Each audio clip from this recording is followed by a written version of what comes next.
Melvin Larsen was born September 13, 1922, in Ogden, Weber County, Utah, to Holger Larsen and Rachel Larsen.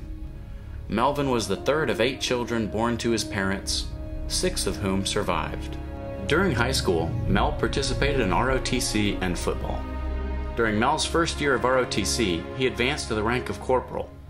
In his second year, he was promoted to the rank of technical sergeant, and during his third year, he achieved the rank of second lieutenant, platoon leader, and supply room officer, as well as a drill team instructor.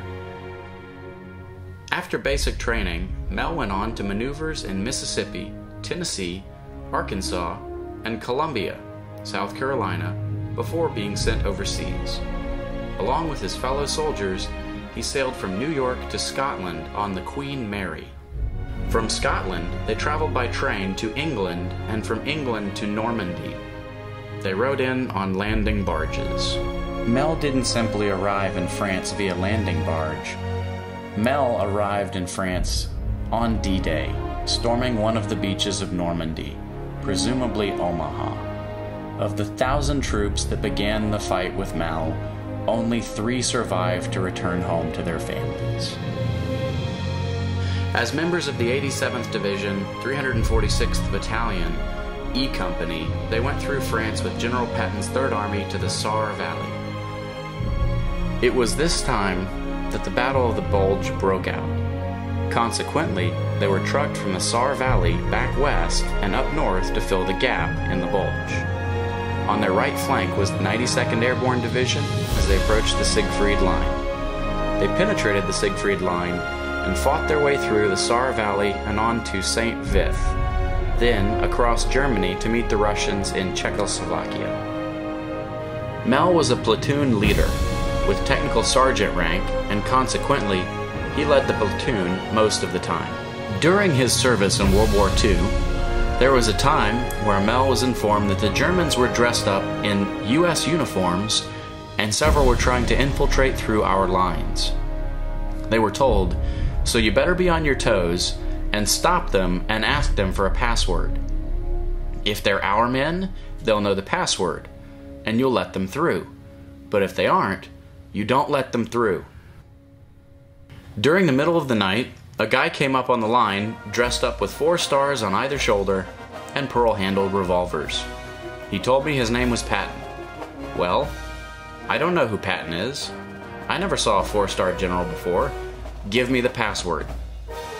"I don't remember it, Sarge. Just a minute," the man said. I put my machine gun right at his stomach and clicked it off of safety. "Just a minute, Sergeant, just a minute." "How do I know you're Patton?"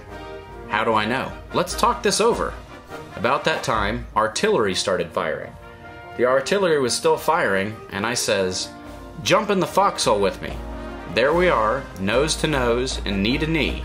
He's sitting on this side of the foxhole, I'm sitting on this side, while the artillery is going. I says, "I'm going to have a little quiz with you. I don't know who you are, I don't know whether you're a German, or who you are. I'm not taking any chances. I'm sitting here with this thing off safety, and anytime you foul up, I'm pulling the trigger. Take it easy," he said. "Take it easy." "Well, you say Sarge, because I've got sergeant stripes on, but actually, I'm the battalion commander because all of our men are eliminated." The man said, "Okay." So I asked him the question, "Where were you born?" "The USA." "Where were you born, specifically?" "I was born in Chicago." "Okay. Where is Chicago? On the East Coast or on the West Coast?" "Well, closer to the East Coast, but it's in between." "What's on the West Coast and what's on the East Coast?" These are questions I'm firing to him to find out whether he's a general or whether I pull the trigger. "Are you familiar with baseball?" "Yes, baseball." "Who's on the Yankees team? Who's pitching?" All these are questions, and some of them he answered and some of them he didn't. He didn't know. Well, I guess you passed the test, so I guess you're a general. "How did you get up here from the rear echelon?" "Well, my Jeep's about a mile behind me, and my orderly, because if I don't show up pretty quick, he's supposed to come looking for me." After 2 hours of shelling, they finally let up, and his orderly came up and got him. I didn't see him anymore until about a year later. I was in a hospital in Paris, France, with an injury, and he came through passing out Purple Hearts. He says to his colonels, "Here's that SOB that put a machine gun to my stomach and flipped off the safety and threatened to kill me." I says, "Yep, you remember me." He says, "Sarge, how many Purple Hearts have you got?" I said, "I've got 5. I don't need another one." So he put it down. "You know, you get 5 points for every one of those Purple Hearts. You've been in combat for over a year. You've got enough points to get out. I'll give you 2 options. 1, I'll give you a full Colonel Battlefield commission, or I'll fly you back to New York and you'll walk in the front of the victory parade that they've got back there, and you'll get out." I says, "I'm not taking any chances on Purple Heart number 6. I'll take the road back to the States. I've had enough." He said, "Okay, you stay right here. I'll have a man pick you up and drive you back. We'll give you room and board and a new uniform, and you'll go back to Echelon, and you'll be processed, and we'll fly you back to the States." From sea to shining sea, from Detroit down to Houston, and New York to LA, where there's pride in every American heart, and it's time we stand and say